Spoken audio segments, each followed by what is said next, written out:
Welcome to the CEC Report for August 29th. I'm Elisa Barwick and with me is Craig Isherwood. Welcome, Craig. Thanks, Elisa. And in today's show, anti-bail-in tsunami hits FSI and Egypt sets example for sovereign economic development. So firstly, Joe is not happy, no doubt. By now he would have found out that his financial system inquiry, and Joe Hockey of course I'm referring to, his financial system inquiry was hit with over 6,000 submissions, which is rather large comparing they got around 280 or so in the first round of submissions. And that was at Tuesday morning that we know. Exactly. From direct sources, and we know that a lot more people would have put submissions in on Tuesday, so it could be up as high as 8,000 to 10,000 even yet. Yeah, and we know directly because our contacts and supporters have informed us and sent us copies of their submissions that more than 500 at least were about glass-steagall and in opposition to bail-in, but there was probably many, many more besides that we don't know about.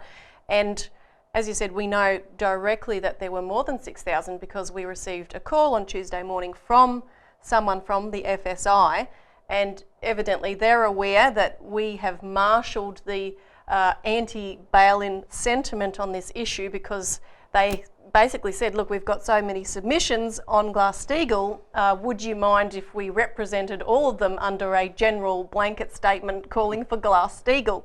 Which of course we said, well look, we can't give you that authority because we have not put in all of those submissions and you can't have some kind of a bureaucratic whitewash of this. They have to be made plain, they have to be put up on their website. Of course they're thinking about the manpower I think involved in getting them all up, which today they're putting up the first batch and they should even be up by now.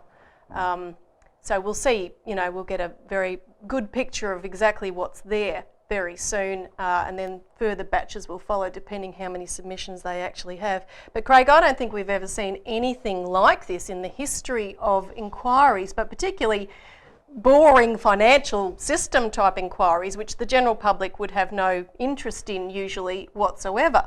Yeah, Lisa, we haven't. This hasn't come in a vacuum. This inquiry and submissions, right? Because look, we've been mobilising the population since last year, since May, June last year.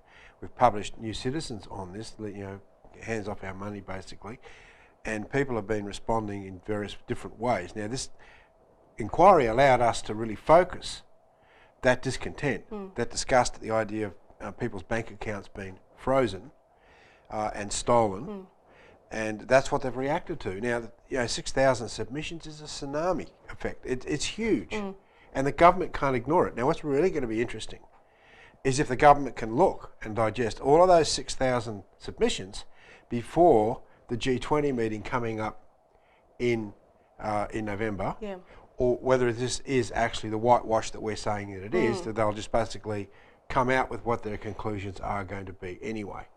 But I think we've created a certain degree of nervousness, particularly amongst the Reserve Bank. Yeah, well, the Reserve Bank put in a submission which we've had a look at, and they stated in that submission that bail-in carries the risks of deepening the institution's financial distress and spurring contagion to the broader financial system.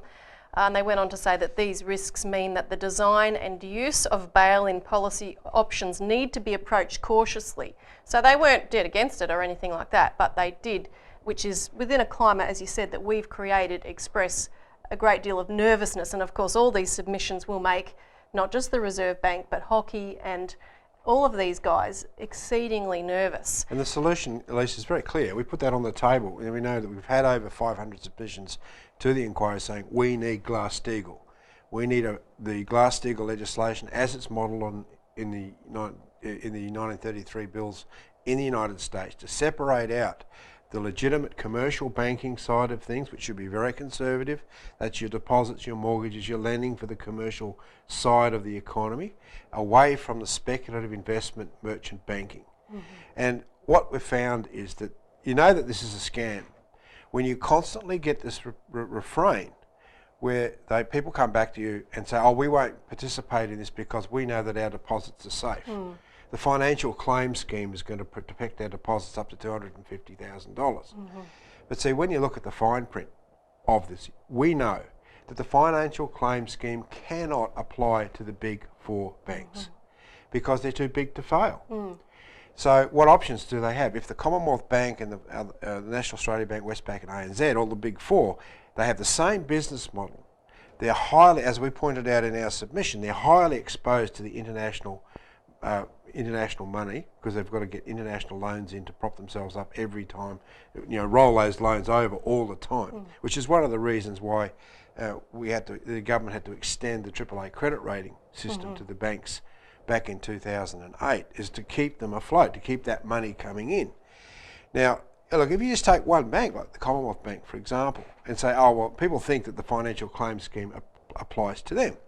Well, it's got about $394 billion in deposits, and because the Reserve Bank itself has said that over 99% of the depositors will be safe, but only up to the value of 50% of their deposits. So by their own statements, $194 billion of money will not be covered by any financial claims scheme if it were to be able to be applied. So therefore, first of all, if the financial claims scheme cannot be applied to the big four banks, what are they going to do? The only option, as we've said, is to have bail-in. That is to literally grab, okay, say hypothetically they do protect the first $250,000 in the banks, right, per ADI. That still leaves the $194 billion, which is not protected, which they can bail in. Yeah. And of course, in a bail-in, what they want to do is take the depositors' money, because depositors are classed as unsecured creditors, which is a liability to the bank. And they want to take that liability and they want to convert it into equity or into shares. And that's anything above 250,000. So, I mean, that would affect a great number of organisations, businesses, institutions. We saw in the case of Cyprus that everything over 100,000 was taken, and that ground the entire economy to a halt. That's the whole point, is that this bail-in concept of literally taking people's money because you've got a bank that's too big to fail, and forcibly taking that money and taking it out of the circulation effectively of those people and putting it into shares means that, yes, you prop up the banks technically, but those shares become worthless because the system itself is crashing. So this is what people don't understand about the financial claim scheme. It too is a whitewash. It'll never be applied from all the parameters that we've looked at, but it's a foil to try and bring this desperately needed bank bail-in as far as the existing monetary and banking system is concerned, as opposed to what we say is bring in glass-steagall, and you can deal with this problem pretty much straight away, overnight, if you have the political will to do that. And this movement for glass-steagall is growing on an international basis on a daily basis because people realise that there is no other solution. Absolutely. Now, people can contact us with the details on the screen to get a free copy mailed out of our submission, CEC's submission to the Financial System Inquiry, and find out more exactly about these details that Craig has mentioned and about the glass-steagall solution. So we'll be back right after this break to talk about the plans to completely transform the world, which has got a very interesting beginning point right now in Egypt.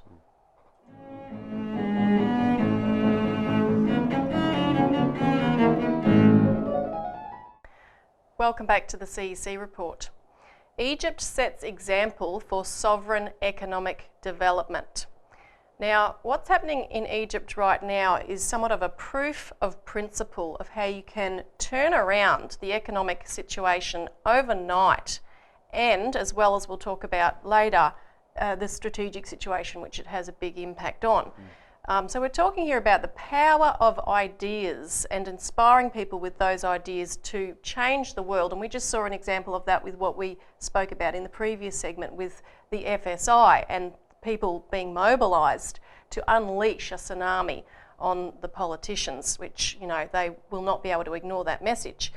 But to situate what Egypt is doing, as we've mentioned many times in this show, you have a new economic power bloc that's forming around the BRICS, which is Brazil, Russia, India, China and South Africa. And there are more and more collaborators being reeled into that because those countries want to extend that. The very principle of what they're doing here is we need to work together for mutual benefit, and it will uplift all of us. Now, within this BRICS alliance, China is a key player because since the President Xi Jinping came in, he's been pushing for the new Silk Road economic belt. And this is an idea that our organisation has been pushing for many years, especially since the early 1990s. Now, Helga Zepp-LaRouche, who is Lyndon LaRouche's wife and the head of the International Schiller Institute, which is based in Germany, has just spoken at a major international conference on the new Silk Road, which involved 21 nations, including China, India, Russia, Germany, the US and the UK. This took place at the Lanzhou University in Gansu province of the northwest of China. And you'll see a picture here. You can't really make out Helga, but she's at the centre, a bit to the right, at the back of the table there. And Helga spoke during the Cultural Exchange Forum on the subject of the Silk Road in the 21st century is the cornerstone of peace and order. There were also at the conference Chinese government ministers that spoke, the president of the Russian Railways, Vladimir Yakunin, and a Russian Academy of Science minister, among many others. So this was quite a high-level event. Now, through the 1990s, Helga Zepp-LaRouche organised intensively for the new Silk Road. She travelled to China in that decade repeatedly. And here's one example. This is a photo from a meeting. This took place in New York in 1997, where the writing in the background hails Helga as the Silk Road Lady, and that's how she's well known throughout China. Then you'll see on the screen one of the original maps of the Eurasian land bridge from an EIR report produced in 1997, which was very extensive, 200 or 300 page report, mapping out all of the various projects for the entire world that would transform whole continents. This particular project, the Eurasian Land Bridge program, sort of stemmed out of the work that was done by Helga and Lynn, particularly Lyndon LaRouche, in the 1980 period and 1988-1989 period, with the collapse of communism and the Iron Curtain. And he was proposing what was called a productive triangle, which was in Europe, which was a triangle between Berlin, Paris and Vienna. You see it on the map on the left there. Yeah, and that was the most productive part of Europe at that point. And to use a series of spiralling arms that would go out right across Eurasia to develop these development corridors.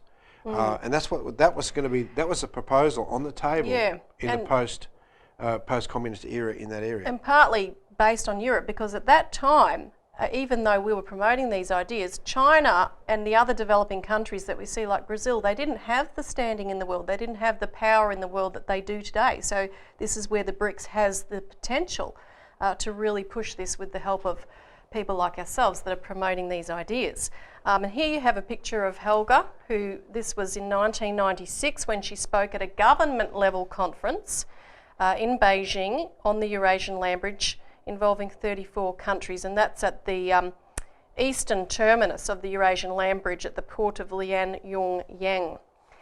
Now I want to get straight into Egypt now because there's some details that are very exciting, and we talked briefly about this last week.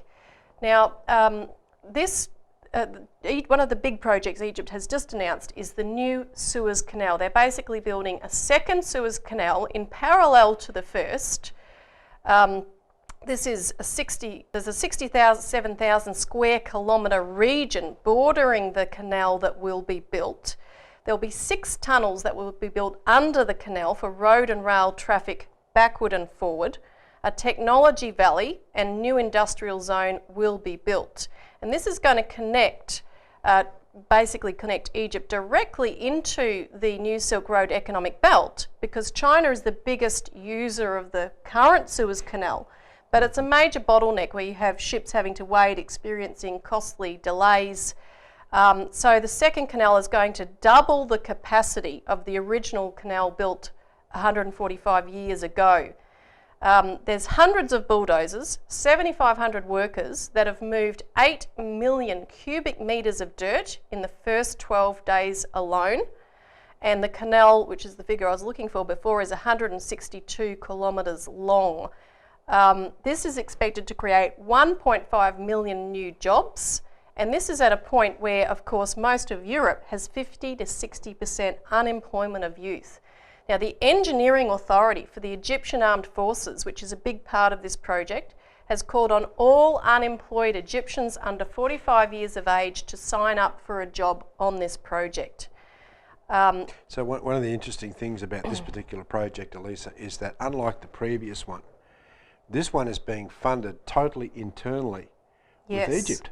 Absolutely. Now, the last one they had funding from other countries and so forth, so they actually lost their sovereignty when it came to building the Suez Canal. There was even wars over the first one in order to, and I think it was internationalised in the end to make it international water, so that there wasn't these disruptions to traffic. But this new one is going to be totally under the sovereign control of Egypt. It's going to be funded by the issuance of debt certificates to the Egyptian people. Yeah, and they can only be sold to Egyptian people. They're only hiring Egyptian companies for the project, and they've also brought in a protectionist law whereby Egyptian products in the building of the project have to be given precedence, if they're available, above any imported goods. So that's really what you're talking about, is talking about the internal creation of sovereign credit, which is what we've talked about a lot. It's what Vladimir Putin and Sergei Glaziev, his advisor in Russia, has been talking about, that Russia is going to move to doing. This is actually the principle that's embodied in these BRICS countries.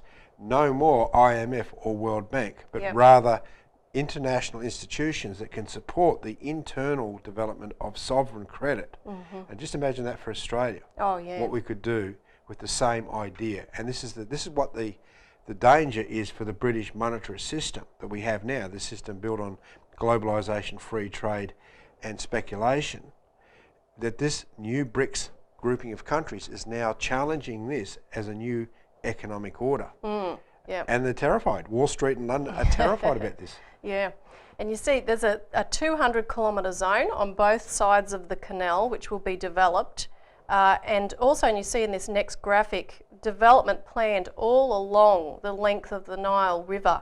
And this idea, really, you compare it to, in this next graphic, this map which comes from the Eurasian Land Bridge report that we produced in 1996, which I mentioned earlier, which shows kind of a cross-section, if you like, of a development corridor of 100 to 150 kilometres in width. So it's exactly the same idea of this kind of 200-kilometre zone that they're talking about. With so pipelines, railway lines, canals, power, nuclear power in this case, and the development of modern cities. Yeah. Now there's also, I'll show a picture here of the building of the Toshka Dam, and this has been under construction for a while. This picture's from 2010, and a massive pumping station as part of this project was built, but it's basically been sitting idle. This is now going to be prioritised, and it will bring water from Lake Nasser, the lake formed by the Aswan Dam, into the desert through a system of canals. And more than 1 million acres will be reclaimed for agriculture and development. And in addition to that, the Army Engineering Authority announced that they have 850 other new projects to build across Egypt. So this is That's stunning. Just one country. Yeah, exactly. It's in Africa. Now we're going to talk more about the implications of what this means after the break.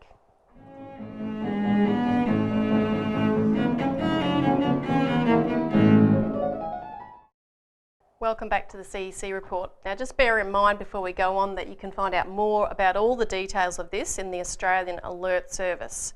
So there'll be details on the screen of how you can find out more about that. Now what we've seen in Egypt, what we've depicted there, is a crucial thing, because despite its problems, Egypt being a developing rock of stability that's going forward, and of course the economic development brings about political stability because the people are happy with government and so forth, and so you have the capability, as we've seen with the role Egypt played, for example, in bringing the latest and permanent ceasefire hopefully together between Israel and Palestine. You have a potential also to Egypt to be a key player in dealing with the threat of ISIS, for example, which, despite being driven back from certain areas, this force cannot be underestimated, because, as US Special Forces have indicated in various publications, these guys operate like a state with a military. They're very sophisticated. They may deliberately pull back from certain areas and then proceed to return at a later stage. So you have a very well funded, very sophisticated operation there. You have, in addition to that, other threats, and you know, it's on the continent of Africa where Egypt is, and that's the Ebola virus. And this is something that, you know, you're always going to have new diseases and viruses. In fact, they play a crucial role in the evolution of species on the planet. And they will only, however, become the potential to unleash pandemic and epidemic levels of crisis if you have an underdeveloped, undernourished population with a collapse of sanitation, with lack of health care, lack of basic economic infrastructure, etc. And in fact, in 1985, LaRouche had put out a warning where he said that those kind of conditions actually can bring about a breeding culture for eruption of epidemic and pandemic disease, which requires special attention. So in other words, if man's development and the development of the economy don't keep advancing, basically we won't keep up with the various changes and evolutions that are occurring in the biosphere, and we fall behind and we immediately run into problems. Well, there's a very famous Prince Philip, Elisa, who said, if in the event I'm reincarnated, he said this at a press conference, if in the event I'm reincarnated, I'd like to come back as a deadly virus to contribute to the problem of world's overpopulation. This problem, what we're seeing in Africa now with the development of Ebola, stems, as you say, directly from the underdevelopment, or actually no development, of some of the poorest countries in the world, which have become a petri dish for the development of these sorts of viral diseases. Now, my concern with these is if we don't have a crash program, what we're being told in the media right now about Ebola and the outbreak is completely understated, and there's numerous experts that have come out saying that this thing requires a total international, you know, war-type mobilisation to contain. You're talking about a virus that kills 50 to 70% of the people it infects, and then one of the problems that you have in Africa is because the people are so poor, they're hungry, they've got starvation, lack of sanitation, public health, public education. This disease can take hold very quickly, and it kills health workers, it kills the doctors, as we know. So therefore they don't have the basic medical facilities in place. In places like you know, Guinea and so forth, the entire hospital system has collapsed, and this is not being really effectively reported on in the West. It's like it's not happening. And look, the only way you can deal with this is for a full-scale mobilisation of economic development into Africa of the magnitude that you're seeing is being demonstrated right now in Egypt. This is what's required right across the African continent, something that Mr. LaRouche has called for internationally going back 30 years. This is not rocket science, but you are dealing with a political idea that Prince Philip has elaborated, that there's a problem with the world's population and we've got to kill people off. Well, pandemics and disease and unleashing the four horses of the apocalypse, of which one is pandemics, the other is war, is the way to do it. So, I mean, there's more material available in EIR magazine on this, and specific reports going through this. That Eurasian Lambridge report had whole sections on the development programs for Africa. Yes. So people can contact us. That report is available. Now, we're almost out of time for this week, but just to rephrase it, what Egypt has done is what Australia must be doing. We're right in the middle of this Asian region where China is leading the way within the BRICS grouping of nations for the economic and development that we need to see through the Silk Road, and including the Maritime Silk Road as well, which we're a part of. So thanks for joining us, and come back next week for the CEC Report.